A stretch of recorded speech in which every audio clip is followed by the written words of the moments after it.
दोस्तों, किसी के भी मन की बातें जानने के लिए 3 तरीके होते हैं, लेकिन इन 3 तरीकों को समझना अति आवश्यक है। यदि आप इन 3 तरीकों को समझ लेते हैं, तो आप किसी के भी मन की बातें बड़ी आसानी से जान सकते हैं। तो दोस्तों, चलिए जानते हैं इसे एक बुद्ध कहानी के माध्यम से कि किस तरह से आप दूसरों की मन की बातें जान सकते हैं, समझ सकते हैं। बहुत समय पहले की बात है, एक छोटा-सा गाँव था। उस गाँव में 2 भाई रहा करते थे। बड़ा भाई अंधा था, जिसके कारण वह हमेशा घर पर ही बैठा रहता था और छोटा भाई खेती-बाड़ी का काम किया करता था। लेकिन खेतों में अधिक जानवर आने से पूरी फसलें नष्ट हो जाती थी, जिस कारण से छोटा भाई बहुत परेशान हो चुका था। तभी उसे एक तरकीब सूझी। एक दिन उसने सोचा, खेतों में से इन जानवरों को भगाने के लिए क्यों ना मैं अपने बड़े भाई की मदद लूं। वैसे भी बड़े भैया अंधे हैं। अगर वह खेत में बैठे रहेंगे और जानवरों की आहट आने पर वह उन्हें जोर से चिल्लाकर भगा सकते हैं, जिससे हमारी फसलें बच सकती हैं। इसीलिए मैं उन्हें खेत में ही बैठा देता हूँ। यह सब सोच विचार करने के बाद उसने अपने खेत में ही एक छोटी सी झोपड़ी तैयार की और अपने अंधे भाई को उस खेत में बैठा दिया और उनसे कहा, भैया, यदि कोई जानवर की आहट आपको सुनाई दे तो आप जोर जोर से चिल्लाना। यह सुनकर वह जानवर वहां से भाग जाएंगे और हमारी फसलें नष्ट होने से बच जाएगी। बड़ा भाई अपने छोटे भाई की बात मान लेता है और वह उस दिन से खेत में रहना शुरू कर देता है। जब भी किसी जानवर की आहट उसे सुनाई देती, तो वह तुरंत जोर जोर से चिल्लाना शुरू कर देता था, जिससे वह जानवर उसके खेत से भाग जाते थे। ऐसा करते करते कई दिन बीत चुके थे। तभी एक दिन उसके खेत में एक हिरण भागता हुआ आया और वह खेत के बांध को तोड़कर वहां से भाग गया। लेकिन उसी हिरण का पीछा करते हुए एक राजा भी उसके खेत में आ पहुंचा। तभी राजा की नजर उस अंधे आदमी पर पड़ती है। राजा उस व्यक्ति से कहता है, देखो, मैं यहाँ एक जानवर का पीछा करते हुए आया हूँ। क्या तुमने उस जानवर को यहाँ पर देखा है? इस पर वह व्यक्ति कहता है, हे राजन, मैं तो अंधा व्यक्ति हूँ। मैं भला किसी जानवर को कैसे देख सकता हूँ? लेकिन मैं आपको इतना जरूर बता सकता हूँ कि जो जानवर मेरे खेत से होकर भागा है, वह आपके लायक नहीं है। आप उसके पीछे अपना समय यूं ही व्यस्त ना करें, यूं ही बर्बाद ना करें। राजा उस अंधे व्यक्ति की बात सुनकर बड़ा अचरज में पड़ गया। वो यह सोचने लगा कि आखिर यह तो अंधा है, फिर इसे कैसे पता कि जिस हिरण को मैं तलाश रहा हूँ, वह हिरण मेरे लायक ही नहीं है। यह अंधा व्यक्ति मुझे कैसे बता सकता है? तभी राजा उस अंधे व्यक्ति से कहता है, कहीं तुम मुझसे झूठ तो नहीं कह रहे हो?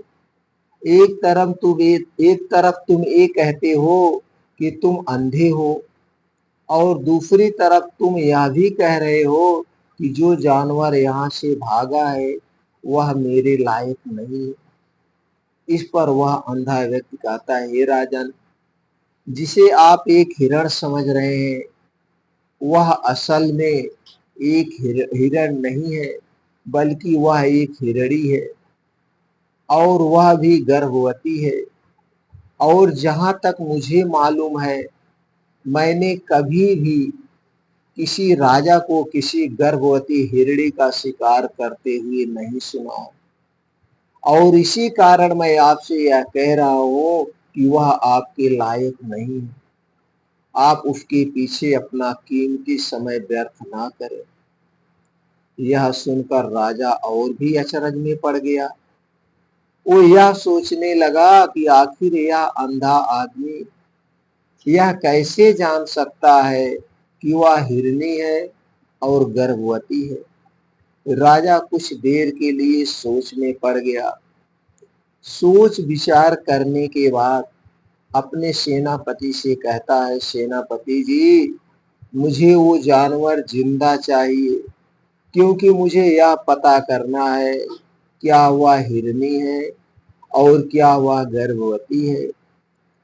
क्योंकि यह अंधा आदमी बहुत विश्वास के साथ कह रहा है और मुझे इस बात की पुष्टि करनी है। यदि वह हिरनी हुई और गर्भवती हुई तो वह हमारे शिकार के लायक नहीं है, क्योंकि हम एक हिरण का पीछा कर रहे थे। इसीलिए जाओ और पता करो कि वह हिरनी है। सेनापति राजा से आज्ञा लेकर आगे की ओर बढ़ चलता है। और कुछ देर के बाद जब वह वापस लौट कर आता है तो वह राजा को कहता है, हे राजन, इस अंधे व्यक्ति ने जो बातें कही है वह बिल्कुल सही है। वह एक हिरनी है और वह गर्भवती भी है। यह सुनकर राजा आश्चर्यचकित रह गया। उसे समझ में नहीं आ रहा था कि आखिर अंधा आदमी कैसे पता कर सकता है कि वह जानवर एक हिरनी है और तो और वह गर्भवती भी है। भला एक अंधा आदमी यह कैसे देख सकता है, यह कैसे जान सकता है, आखिर इसे यह कैसे पता चला। ऐसे कई सारे प्रश्न राजा के मन में उमड़ने लगे। अब राजा ने यह ठान लिया था कि मुझे इस बात की तह तक पहुंचना है कि आखिर यह अंधा आदमी कैसे जानता है कि वह जानवर एक हिरनी है। ये सोचकर राजा उस अंधे आदमी के पास जाता है और उस अंधे आदमी से कहता है, देखो, मैं तो ये नहीं जानता कि तुम सचमुच में अंधे हो भी या नहीं, लेकिन मैं तुमसे एक बात जानने जरूर आया हूँ। क्या तुम मेरे प्रश्न का सही सही जवाब दोगे? इस पर अंधा व्यक्ति कहता है, हे राजन, आप जो कुछ पूछना चाहते हैं मुझसे पूछ सकते हैं। मैं आपको बिल्कुल सच सच जवाब दूंगा। इस पर राजा कहता है, देखो, एक तो तुम कहते हो कि तुम अंधे हो और दूसरी तरफ तुमने यह बता दिया कि जिस जानवर का पीछा मैं कर रहा हूँ वह एक हिरनी है और तो और वह गर्भवती भी है। आखिर तुम्हें यह कैसे पता चला? तुम्हारे खेत में और भी तो जानवर आते होंगे और भी जानवर यहाँ से गुजरते होंगे, फिर तुमने यह कैसे अंदाजा लगाया? तभी वह अंधा व्यक्ति राजा से कहता है, हे राजन, आप जिस हिरनी का पीछा कर रहे थे वह हिरनी जब मेरे खेत में आई, उसकी रफ्तार और उसके भागने की आहट से मुझे यह एहसास हो चुका था कि यह एक हिरनी है और मेरे खेत की जो बांध है वह बहुत छोटी है, उसकी ऊंचाई ज्यादा नहीं है। यदि कोई हिरण होता तो उस बांध को आसानी से नाग जाता, लेकिन वह हिरनी इस बांध को नाग नहीं सकी और उसे तोड़कर वहां से भागी है। यदि वह इस बांध को छलांग लगाकर पार करने का प्रयास करती तो इससे उसके बच्चे को खतरा होता और इसी बात से मैंने यह पता लगा लिया कि वह गर्भवती है। इस कारण वह ज्यादा ऊंचाई छलांग नहीं लगा सकी, मेरे खेत के बांध को तोड़ते हुए भाग गई। इस पर राजा के मन में एक और प्रश्न उठा, राजा ने कहा, किंतु तुम्हें कैसे पता चला कि वह एक हिरणी ही है? और भी तो कोई जानवर आ सकता है यहाँ पे। इस पर वह अंधा व्यक्ति कहता है, हे राजन, मैं पूरा दिन सुबह शाम यहीं पर बैठा रहता हूँ और मेरे सुनने की शक्ति बहुत तेज है। मैं तो ये भी भाप जाता हूँ कि कौन सा जानवर मेरे खेत में आया है और उसी के आधार पर मैं जोर जोर से चिल्लाता हूँ ताकि मेरे खेत से वह भाग जाए और मेरे खेत के फसलों को नष्ट ना कर पाए। राजा उस अंधे आदमी का यह जवाब सुनकर पूरी तरह से संतुष्ट हो चुका था और वह मन ही मन यह सोच रहा था कि आदमी भले ही अंधा हो, लेकिन यह तो बड़ा ज्ञानी मालूम पड़ता है। इस आदमी से कुछ ना कुछ काम निकलवाना चाहिए। यह विचार लिए हुए राजा वहां से वापस अपने महल की ओर लौट जाता है। राजमहल पहुंचते ही राजा उस अंधे व्यक्ति से कहता है, आप तो बड़े ज्ञानी व्यक्ति हैं। आपको किसी भी बात का पता बड़े आसानी से चल जाता है। आज मैंने आपको यहाँ पर इसलिए बुलाया है क्योंकि मैं आपसे यह जानना चाहता हूँ कि मेरी पत्नी पतिव्रता है या नहीं। इस पर वह अंधा व्यक्ति कहता है, हे राजन, यह कैसा प्रश्न हुआ? इस पर राजा कहता है, मैंने आपसे बिल्कुल उचित प्रश्न किया है, मुझे इस प्रश्न का उत्तर दीजिए। इस पर वह अंधा व्यक्ति कहता है, हे राजन, ये सारी बातें जाने दीजिए। आपकी शादी को इतने साल बीत चुके हैं और अब आप यह बात जान के या इस बात को जानना क्यों चाहते हैं? आपके मन में ऐसे प्रश्न क्यों उठ रहे हैं? इस पर राजा जिद करते हुए कहता है, देखिए, आपको मुझे इस प्रश्न का उत्तर देना ही होगा। यदि आप मुझे इस प्रश्न का उत्तर नहीं देंगे तो मैं आपको मृत्यु दंड दे दूंगा। राजा के मुख से यह बात सुनकर वह अंधा व्यक्ति कहता है, हे राजन, यदि आप इस प्रश्न का उत्तर चाहते हैं तो उसके लिए आपको मेरा एक काम करना होगा। राजा कहता है, बोलो, मुझे क्या काम करना होगा? इस पर वह व्यक्ति कहता है, इसके लिए आपकी पत्नी को मेरे साथ कमरे में अकेले छोड़ना होगा। उस अंधे व्यक्ति की यह बात सुनकर राजा पहले तो क्रोधित हो जाता है, लेकिन फिर कुछ सोच विचार करने के बाद वह उस व्यक्ति की बात को मान लेता है और अपने सेनापति को आदेश देता है, सेनापति जी, इस व्यक्ति को और मेरी पत्नी को एक कमरे में कुछ देर के लिए अकेला छोड़ दे। सेनापति बिल्कुल वैसा ही करता है। अब राजा की पत्नी और अंधा व्यक्ति एक कमरे में बंद हो चुके होते हैं। तभी वो अंधा आदमी राजा की पत्नी से कहता है, मुझे आपको छूना है। इस बात पर रानी अत्यधिक क्रोधित हो जाती है और उस अंधे आदमी को पकड़ कर पीटने लगती है, मारने लगती है, कभी हाथों से, कभी लातों से, तो कभी पटक पटक कर। इस तरह से उन्होंने उस अंधे आदमी की खूब पिटाई की। उसके बाद किसी तरह से वह अंधा आदमी अपनी जान बचाकर वहां से भाग निकलता है और वह राजा के पास पहुंचता है और वह राजा से कहता है, हे राजन, आपकी पत्नी पतिव्रता नहीं है। यह बात सुनकर राजा अत्यधिक क्रोधित हो उठता है और राजा अपनी तलवार निकालकर सीधा अपनी पत्नी की ओर जाता है और क्रोधित होकर अपनी रानी से कहता है, रानी जी, आज मैं जो भी सवाल आपसे करने आया हूँ उसका मुझे सच सच जवाब दीजिएगा और यदि आपने एक शब्द झूठ कहा तो मैं आपका अभी अभी के अभी सर धड़ से अलग कर दूंगा। तभी आगे बढ़े। राजा कहते हैं, मुझे बताइए क्या आप पतिव्रता है या नहीं। इस पर रानी कहती है, हे राजन, आप भले ही मुझे जान से मरवा दीजिएगा, लेकिन मैं पतिव्रता नहीं हूं। राजा यह बात सुनकर बहुत खुश हुआ, क्योंकि उस अंधे आदमी ने जो भी कहा था वह बिल्कुल सच था। यह बात सुनकर तुरंत ही राजा उस आदमी के पास पहुंचता है और आकर उस अंधे आदमी से कहता, मुझे कैसे पता चला कि मेरी पत्नी पतिव्रता नहीं है, तुम बताओ कैसे तुम्हें पता चला। इस पर वह अंधा आदमी कहता है, हे राजन, बड़ी सीधी सी बात है।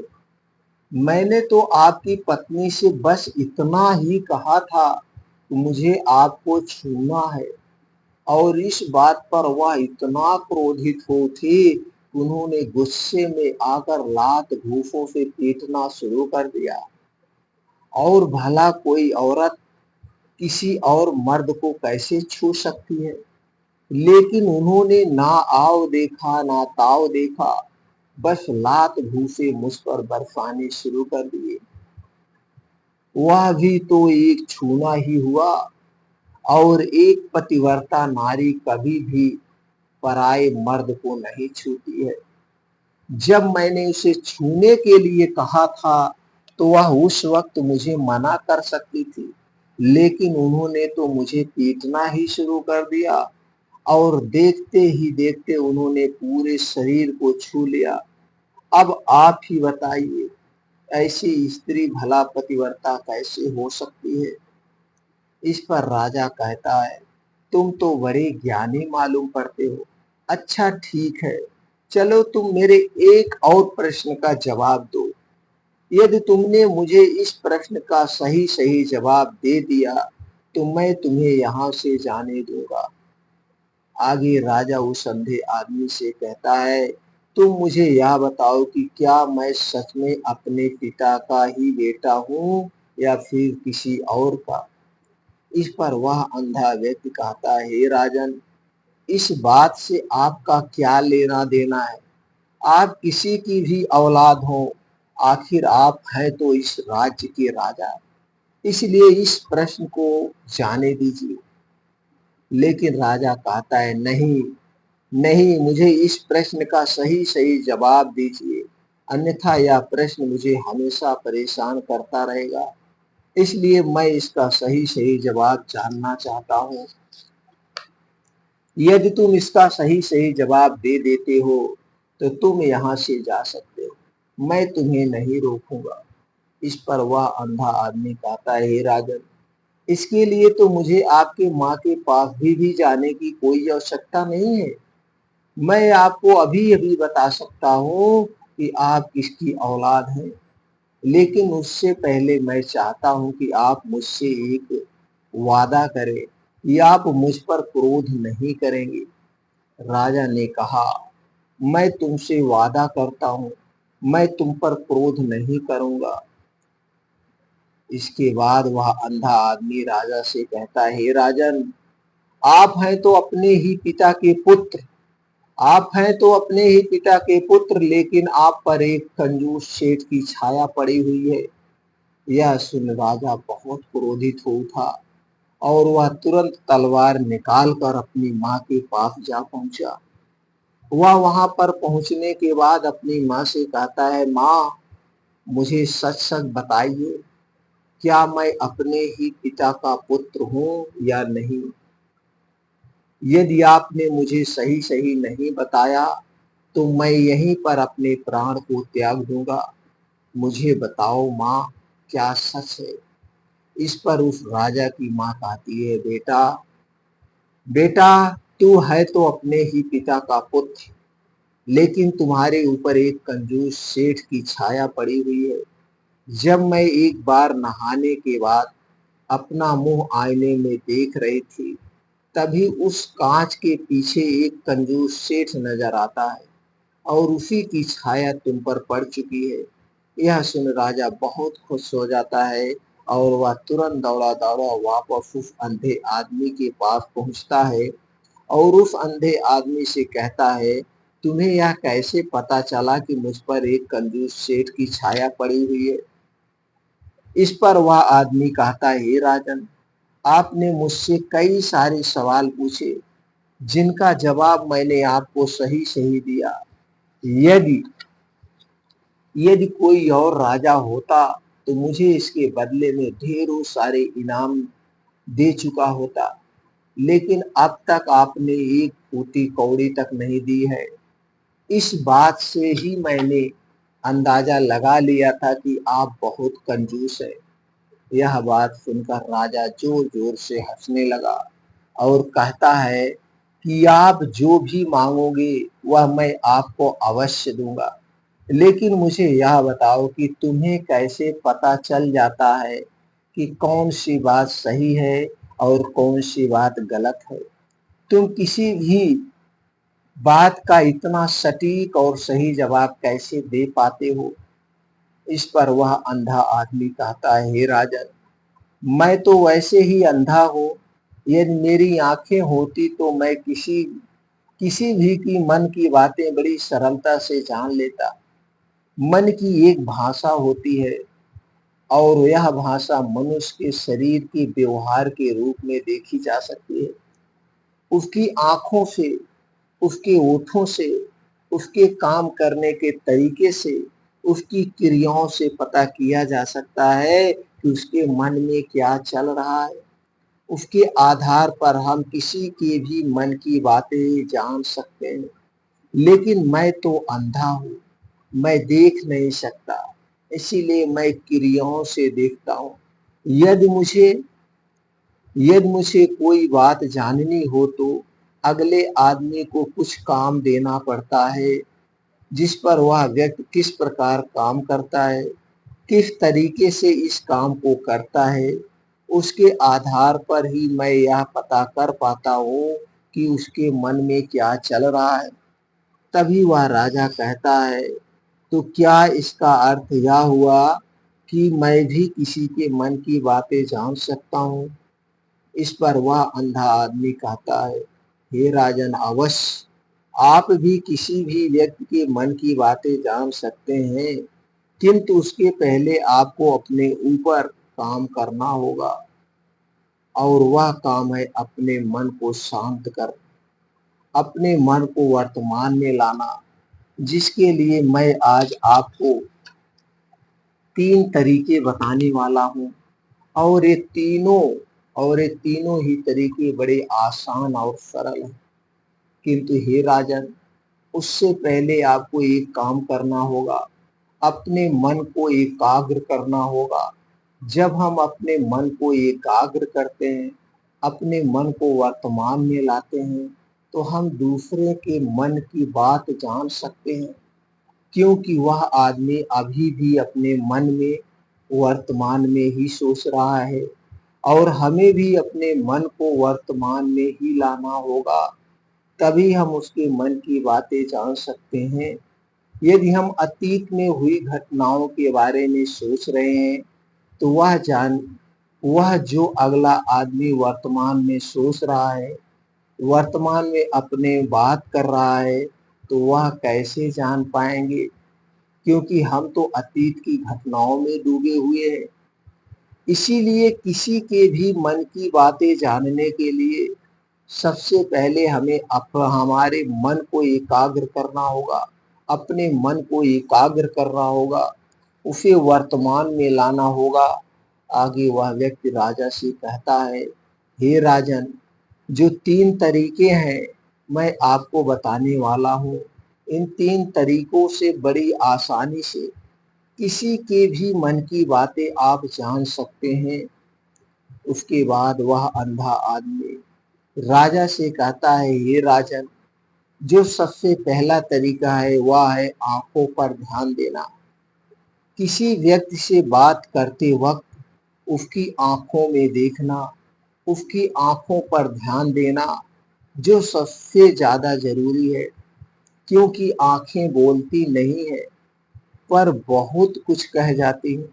यदि हम किसी व्यक्ति की आंखों के इशारों को समझना सीख जाएं, तो हम यह जान पाएंगे कि व्यक्ति के दिमाग में क्या चल रहा है, वो क्या सोच रहा है और अभी वह क्या करने वाला है।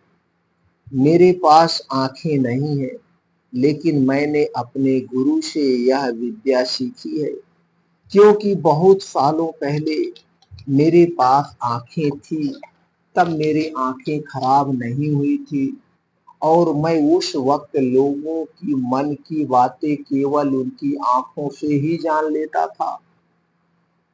इसीलिए यदि आप भी दूसरों की मन की बातें जानना चाहते हैं, तो आपको भी उनकी आंखों पर गौर करना चाहिए, जैसे कि उनका आकार कैसे है, वह कब, कहाँ और किस तरफ देख रहे हैं।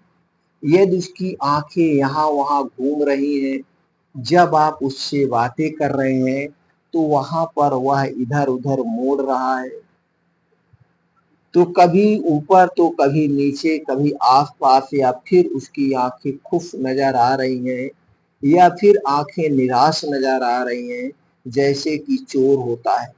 उसकी आंखों में जब हम देखते हैं, तो हमें यह पता चलता है कि अगले आदमी ने कोई गलती की है। ठीक उसी प्रकार जब हम किसी चालाक व्यक्ति की आंखों में देखते हैं, तो आपको पता चलेगा कि उसकी आंखों में एक भाषा होती है, एक बहुत ही सीधा और आसान तरीका होता है। यदि आपको यह पता लगाना है कि सामने वाला व्यक्ति आपसे झूठ कह रहा है या फिर सही, तो आपको उसकी आंखों पर ध्यान देना होगा। यदि आपसे बात करते वक्त वह व्यक्ति अपनी आंखें यहाँ वहाँ घुमा रहा है, ऊपर नीचे इधर उधर बाएं दाएं देख रहा है, तो इसका अर्थ यह हुआ कि वह उस बात से निकलने का रास्ता ढूंढ रहा है और कोई झूठ बना रहा है। यदि सामने वाला व्यक्ति आपसे कुछ झूठ कहने का प्रयास कर रहा है, तो वह आपसे नजरें नहीं मिलाएगा। वह वहां देखेगा, यहाँ देखेगा, इधर देखेगा, ऊपर देखेगा, नीचे देखेगा, लेकिन वह आपकी आंखों में आंखें डालकर कभी नहीं देख पाएगा, क्योंकि उसे डर है कि यदि उसने आपकी आंखों में आंखें डालकर देखी, तो उसका झूठ पकड़ा जाएगा और लोगों को सच्चाई का पता चल जाएगा। और इसी प्रकार कुछ और भी भाषाएं होती हैं। जब आप किसी की आंखों में आंखें डालकर देखना शुरू कर देंगे कि उसके हाव भाव क्या है, ठीक उसके ठीक उसी प्रकार चेहरे के हाव भाव होते हैं, जिससे हम मन की बातें बड़ी आसानी से समझ सकते हैं और इन्हें भी समझना बहुत जरूरी है। कभी कभी कोई व्यक्ति अपने चेहरे से, जैसे आंख, ओठ, बहुत से कुछ अलग अलग व्यवहार करता है। यदि आप किसी व्यक्ति के चेहरे में गौर करेंगे, तो आप आसानी से समझ पाएंगे कि वह व्यक्ति निराश है। जब व्यक्ति बहुत उदास है, या फिर बहुत खुश है, या फिर उसे बहुत बड़ा दुख है, वह अपने अंदर क्या महसूस कर रहा है, ये सारी बातें हम उसके चेहरे के हाव भाव से पता कर सकते हैं। फिर चाहे इंसान जुबान से कुछ बोले या ना बोले, लेकिन आप उसके चेहरे से सब कुछ पता कर सकते हैं। आगे व्यक्ति राजा से तीसरा तरीका बताते हुए कहता है, हे राजन, इसी प्रकार तीसरी भाषा भी है, अर्थात तीसरा तरीका भी है, और वह है हाथों का इशारा और शरीर का व्यवहार। मन की बात समझने के लिए हमें हाथ के इशारे और शरीर के व्यवहार को समझना बहुत आवश्यक है। कोई व्यक्ति जब बात करता है, तो आपने देखा होगा कि वह अपने हाथों को हिलाता रहता है, अपने हाथों से इशारा करता रहता है। बातों के साथ साथ अपने शरीर का जो व्यवहार है, अर्थात बॉडी लैंग्वेज, उसका भी पूरा उपयोग करता है, जिससे हमें यह पता चल पाता है कि वह व्यक्ति हमारे बातों पर कितना ध्यान दे रहा है। और उसके मन में क्या चल रहा है। शरीर के व्यवहार को देखने के लिए उसके हाथ मटकाने, शरीर मटकाने और चेहरे पर बार-बार हाथ लाना, हाथों का एक दूसरे से मसलना, ऐसी बहुत सी क्रियाएं होती हैं। उस पर हमें ध्यान देना अति आवश्यक है। मन की बात समझने के लिए मन की बात समझने के लिए हमें शरीर के व्यवहार को भी समझना पड़ता है। यदि हम इन तीन तरीकों को सही तरीके से ध्यान देकर इन तीनों तरीकों को अच्छे से समझ लेते हैं, तो हम बहुत ही जल्दी से किसी व्यक्ति के मन की बातें बड़ी सरलता और सहजता से जान सकते हैं।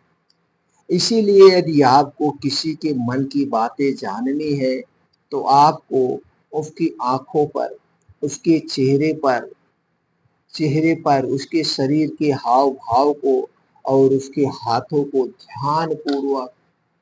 ध्यानपूर्वक दोस्तों देखना होगा और समझना होगा, जिससे आप यह समझ पाएँगे या आखिरकार उसके मन में क्या चल रहा है और वह क्या सोच रहा है।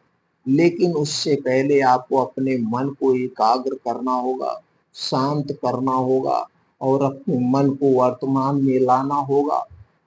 तभी आप उस व्यक्ति के इन सभी क्रियाओं पर ध्यान दे पाएँगे, उन्हें समझ पाएँगे। अन्यथा आप यदि अतीत की घटनाओं में व्यस्त हैं और भविष्य की योजनाओं में व्यस्त हैं, तो आप उस व्यक्ति के हाव-भाव पर कभी ध्यान नहीं दे पाएँगे और ना ही आप कभी यह समझ पाएँगे कि आखिर उस व्यक्ति के मन में क्या चल रहा है, वह क्या सोच रहा है। आपने देखा होगा कि ऐसे कई संत महात्मा हैं, जो बड़ी ही शांति से आपको देखते ही और आपको देखकर यह बता देते हैं कि आपके मन में क्या चल रहा है, आपके मन में क्या चल रहा है, आप उनसे क्या जानने आए हैं। और इसका सबसे बड़ा प्रमुख कारण यही है कि वह आपको पढ़ सकते हैं, आपको समझ सकते हैं, आपकी मन की बातें जान सकते हैं, क्योंकि उनका मन एकाग्र है, शांत है और यही कारण है कि वह आपके मन की बातें बड़ी सरलता से समझ जाते हैं। तो दोस्तों उम्मीद करता हूँ कि आपको इस कहानी से एक अच्छी सी सीख मिली होगी। यह कहानी आपको कैसी लगी हमें कमेंट बॉक्स में कमेंट करके ज़रूर बताएं और इस कहानी को अपने दोस्तों के साथ ज़रूर शेयर करें, ताकि उन्हें भी इस कहानी से कुछ सीखने को मिल सके।